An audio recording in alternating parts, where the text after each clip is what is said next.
Srimad Bhagavatam, Canto 1, Chapter 9, Bhishma's passing away, Slok 27, Dana Dharman, Raj Dharman, Moksha Dharman, Vibhagashaha, Stri Dharman, Bhagavad Dharman, Samasa Vyasa Yogataha. He then explained by divisions acts of charity, the pragmatic activities of a king and activities for salvation. Then he described the duties of women and devotees, both briefly and extensively. To give charity is one of the householder's main functions, and he should be prepared to give in charity at least 50% of his hard earned money.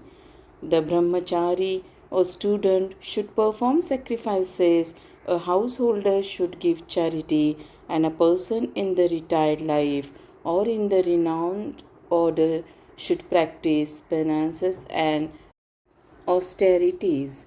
Those are the general functions of all the ashramas or orders of life on the path of self realization.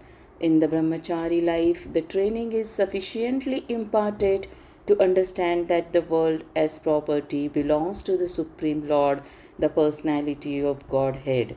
No one therefore can claim to be the proprietor of anything in the world. Therefore, in the life of a householder, which is a sort of license for sex enjoyment, and one must give in charity for the service of the Lord. Everyone's energy is generated or borrowed from the reservoir of energy of the Lord. Therefore, the resultant actions of such energy must be given to the Lord in the shape of transcendental loving service for Him. As the rivers draw water from the sea through the clouds and again go down to the sea, similarly our energy is borrowed from the Supreme Source, the Lord's energy, and it must return to the Lord.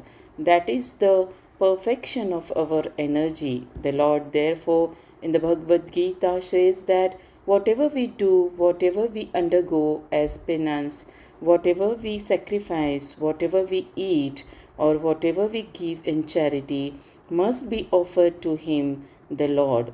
That is the way of utilizing our borrowed energy. When our energy is utilized in that way, our energy is purified from the contamination of material impurities, and thus we become fit for our original natural life of service to the Lord. Raj Dharma is a great science, and like modern diplomacy for political supremacy, the kings were trained systematically to become munificent and not merely tax collectors. They were trained to perform different sacrifices only for the prosperity of the subjects. To lead the prajas to the attainment of salvation was a great duty of the king. The father, the spiritual master, and the king are not to become irresponsible in the matter of leading their subjects to the path of ultimate liberation from birth, death, disease, and old age. When these primary duties are properly discharged, there is no need of government of the people, by the people. In modern days, the people in general occupy the administration by the strength of manipulated oaths, but they are never trained in the primary duties of the king, and that is also not possible for everyone. Under the circumstances, the untrained administrators play havoc to make the subjects happy in all respects. On the other hand, these untrained administrators gradually become rooks and thieves and increase the taxation to finance a top heavy administration that is useless for all purposes. Actually, the qualified brahmanas are meant to give direction to the kings for proper administration in terms of the scriptures like the Manu Samhita and Dharma Shastras of Parashar. A typical king is the ideal of the people in general, and if the king is pious, religious, chivalrous, and munificent, the citizens are generally follow him. Such a king is not a lazy, sensuous person living at the cost of the subjects, but alert always to kill thieves and dacoits. The pious kings were not merciful to dacoits and thieves in the name of nonsensical ahimsa. The thieves and dacoits were punished in an exemplary way so that in the future no one would dare commit such misances in all organized form. Such thieves and dacoits were never meant for administration as they are now. The taxation law was simple. There was no force, no encroachment. The king had a right to take 1/4 of the production made by the subject. The king had a right to claim 1/4 of one's allotted wealth. One should never grudge to part with it because, due to the pure king and religious harmony, there was enough natural wealth, namely grains, fruits, flowers, silk, cotton, milk, jewels, minerals, etc., and therefore no one was materially unhappy. The citizens were rich in agriculture and animal husbandry, and therefore they had enough grains, fruits, and milk without any artificial needs of soaps and toilets, cinemas, and bars. The king had to see that the reserve energy of humanity was properly utilized. Human energy is not exactly meant for fulfilling animal properties but for self realization. The whole government was specifically designed to fulfill this particular purpose. As such, the king had to select properly the cabinet ministers, but not on the strength of voting background. The ministers, the military commanders, or even the ordinary soldiers were all selected by personal qualification, and the king had to supervise them properly before they were appointed to their respective posts. The king was especially vigilant to see that the tapasvis or persons who sacrificed everything for disseminating spiritual knowledge were never disregarded. They knew well that the Supreme Lord Personality of Godhead never tolerates any insult to his unalloyed devotees. Such tapasvis were trusted leaders even of the rogues and thieves who would never disobey the orders of tapasvis. The king would give special protection to illiterates, the helpless, and widows of the state. Defense measures were arranged previous to any attack by the enemies. The taxing process was easy and it was not meant for squandering but was for strengthening the reserve fund. The soldiers were recruited from all parts of the world and they were trained for special duties. As far as salvation is concerned, one has to conquer the principles of lust, anger, unlawful desires, avarice, and bewilderment. To get freedom from anger, one should learn how to forgive. One should not make plans in order to be free from unlawful desires. By spiritual culture, one is able to conquer sleep. By tolerance only can one conquer desires and avarice. Disturbances from various diseases can be avoided by regulated diets.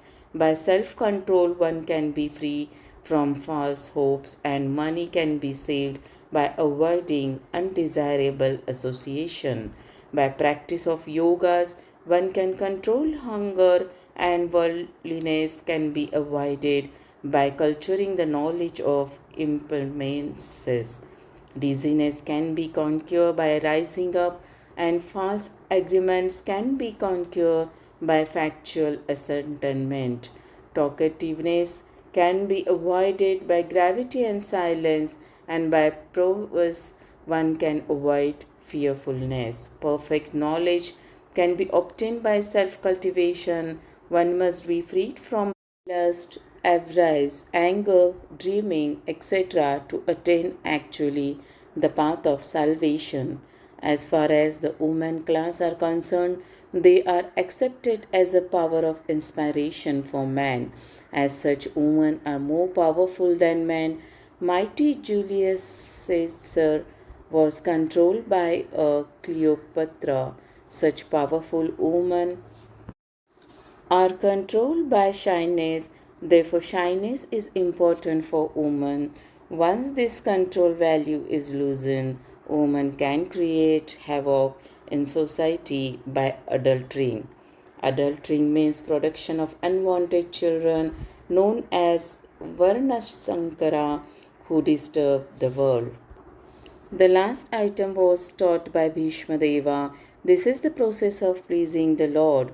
We are all eternal servants of the Lord, and when we forget this essential part of our nature, we are put into material conditions of life. The simple process of pleasing the Lord is to install the deity of the Lord at home.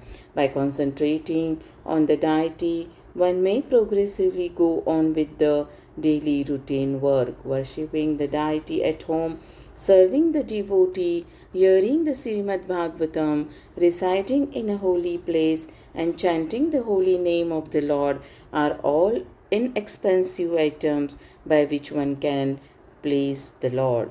Thus, the subject matter was explained by the grandfather to his grandchildren. Shlok 28 धर्मार्थकाममोक्षांश्च सहोपायान यथा मुने नानाव्याख्याने इतिहासेषु वर्णयामास्तत्त्ववित्त. Then he described the occupational duties of different orders and statuses of life, citing instances from history, for he was himself well acquainted with the truth. Incidences mentioned in the Vedic literatures, such as the Puranas, Mahabharata, and Ramayana, etc., are factual historical narrations which took place some time in the past, although not in any chronological order, such historical facts being instructive for ordinary men were assorted without chronological references. Besides that, they happen on different planets, nay, in different universes, and thus the description of the narrations is sometimes measured by 3 dimensions. We are simply concerned with the instructive lessons of such incidences, even though they are not in order by our limited range of understanding. Bhishma Deva describes such narrations before Maharaj Yudhishthira in replying to his different questions. Shlok 29 Dharma pravatatsasya sakalaha pratyupastitaha yo yoginashchandamrutyoho vanshchitastassutu uttarayana. While Bhishma Deva was describing occupational duties, the sun's course ran into the northern hemisphere. This period is desired by mystics who die at their will. The perfect yogis or mystics can leave the material body at their own sweet will at a suitable time and go to a suitable planet desired by them. In the Bhagavat Gita, it is said that self-realized souls who have exactly identified themselves with the interest of the Supreme Lord can generally leave the material body during the time of the fire god's effulgence and when the sun is in the northern horizon, and thus achieve the transcendental sky. In the Vedas, these times are considered auspicious for quitting the body, and they are taken advantage of by the expert mystics who have perfected the system. Perfection of yogas means attainment of such supermental states as to be able to leave the material body as desired. They can also reach any planet within no time without a material vehicle. The yogis can reach the highest planetary system within a very short time, and this is impossible for the materialist. Even attempting to reach the highest planet will take millions of years at a speed of millions of miles per hour. This is a different science, and Bhishma Deva knew well how to utilize it. He was just waiting for the suitable moment to quit his material body, and the golden opportunity arrived when he was instructing his noble grandsons, the Pandavas. He thus prepared himself to quit his body before the exalted Lord Sri Krishna, the pious Pandavas, and the great sages, headed by Bhagwan Vyasa, etc., all great souls. Shlok 30. Tada upasamhatya giraha sahasrani hi vimukta sangaha mana adipurushe krishne lasatpitapate chaturbhuje purahastite militadvik dharayata. Thereupon that man who spoke on different subjects with thousands of meanings, and who fought on thousands of battlefields and protected thousands of men, stopped speaking, and being completely freed from all bondage, withdrew his mind from everything else and fixed his wide open eyes upon the personality of Godhead, Sri Krishna, who stood before him four-handed, dressed in yellow garments that glittered and shine. In the momentous hour of leaving this material body, the glorious example set by Bhishma Deva is the important function of the human form of life. The subject matter which attracts the dying man becomes the beginning of his next life. If therefore one is absorbed in the thoughts of the Supreme Lord Sri Krishna, he is sure to go back to Godhead without any doubt. This is confirmed in the Bhagavat Gita. And whoever at the time of death quits his body, remembering me alone, at once attains my nature. Of this there is no doubt. Whatever state of being one remembers when he quits his body, that state he will attain without fail. Therefore, Arjuna, you should always think of me in the form of Krishna, and at the same time carrying out your prescribed duty of fighting. With your activities dedicated to me and your mind and intelligence fixed on me, you will attain me without doubt. He who meditates on the Supreme Personality of Godhead, his mind constantly engaged in remembering me, undeviated from the path, he, O Partha, is sure to reach me. One should meditate upon the Supreme Person as the one who knows everything, as he who is the oldest, who is the controller, who is smaller than the smallest, who is the maintainer of everything, who is beyond all material conception, who is inconceivable, and who is always a person. He is luminous like the sun, and being transcendental is beyond this material nature. One who at the time of death fixes his life air between the eyebrows and in full devotion engages himself in remembering the Supreme Lord will certainly attain to the Supreme Personality of Godhead. Persons learn in the Vedas who utter Omkara and who are great sages in the renounced order enter into Brahman. Desiring such perfection, one practices celibacy.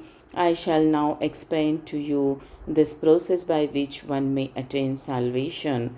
The yogic situation is that of detachment from all sensual engagements, closing all the doors of the senses and fixing the mind on the heart and the life air at the top of the head. One establishes himself in yoga.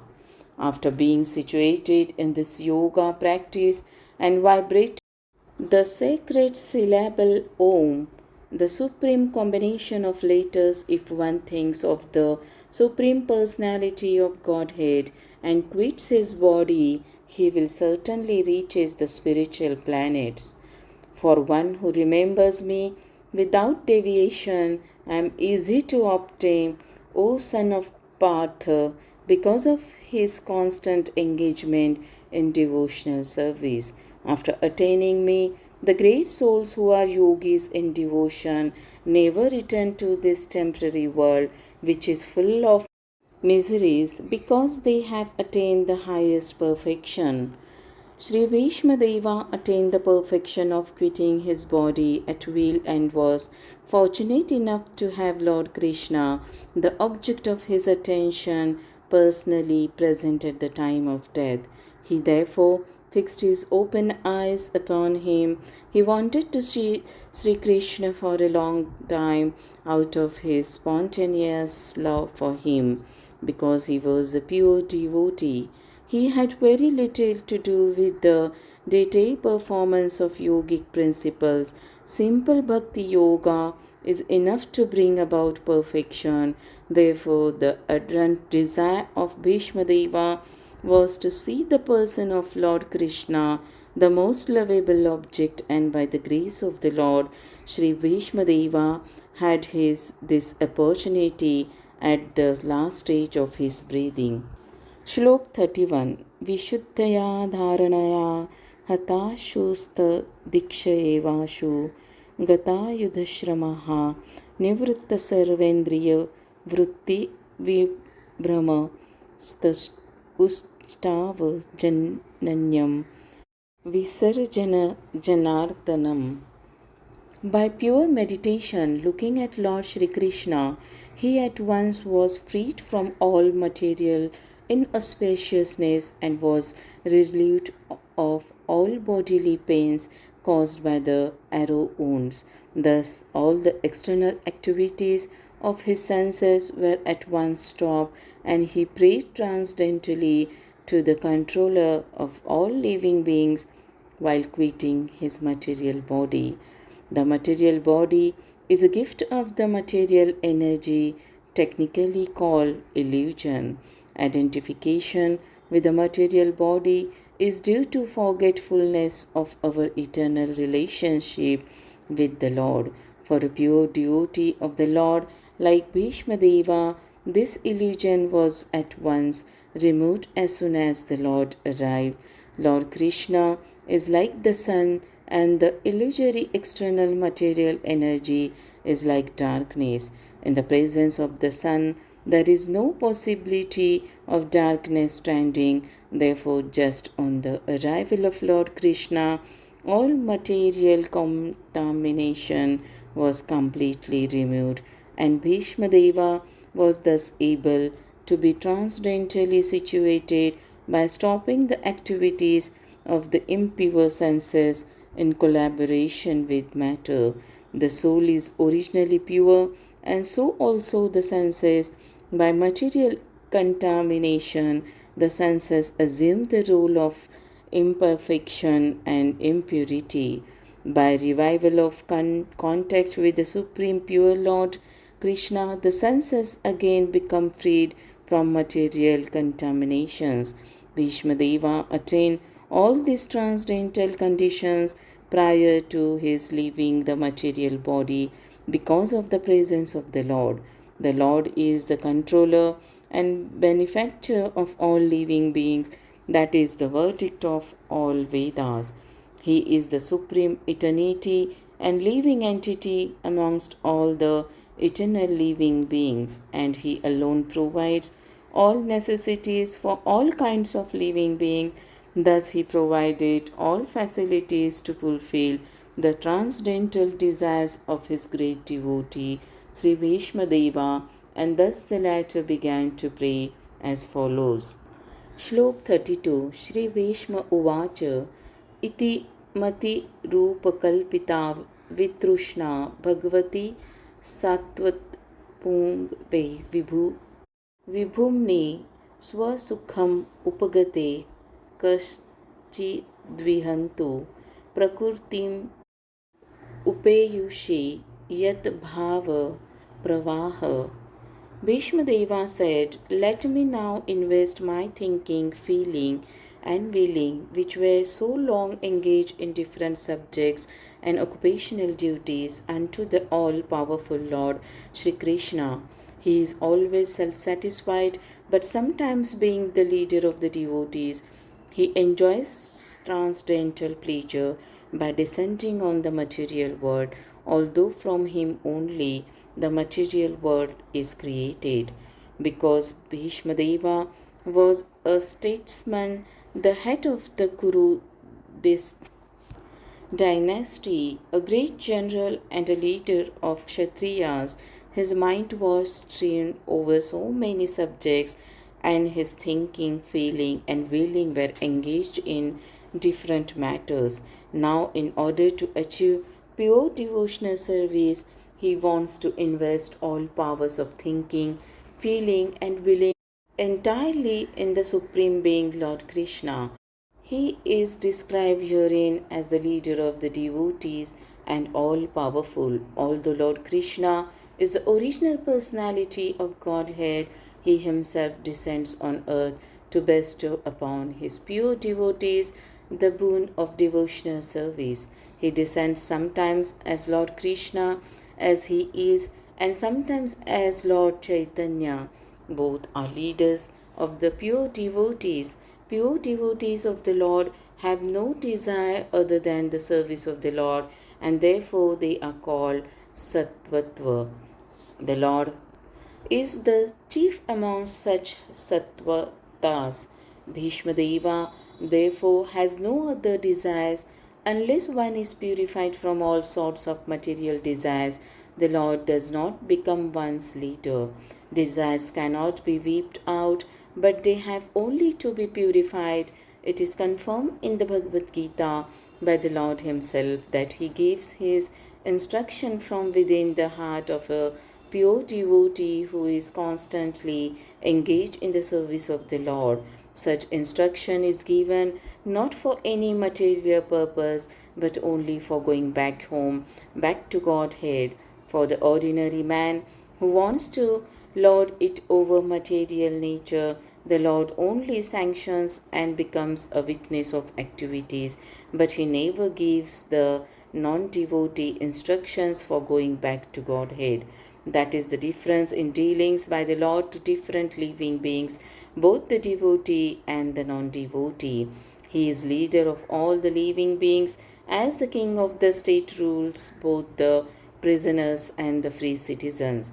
But his dealings are different in terms of devotee and non devotee. Non devotees never care to take any instruction from the Lord, and therefore the Lord is silent in the case. Although He witnesses all their activities and awards them the necessary results, good or bad, the devotees are above this material goodness and badness, but they are progressive on the path of transcendence, and therefore they have no desire for anything material.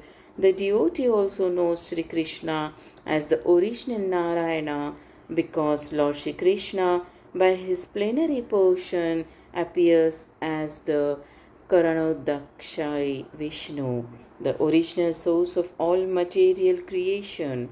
The Lord also desires the association of His pure devotees, and for them only the Lord descends on the earth and enlivens them. The Lord appears out of His own will.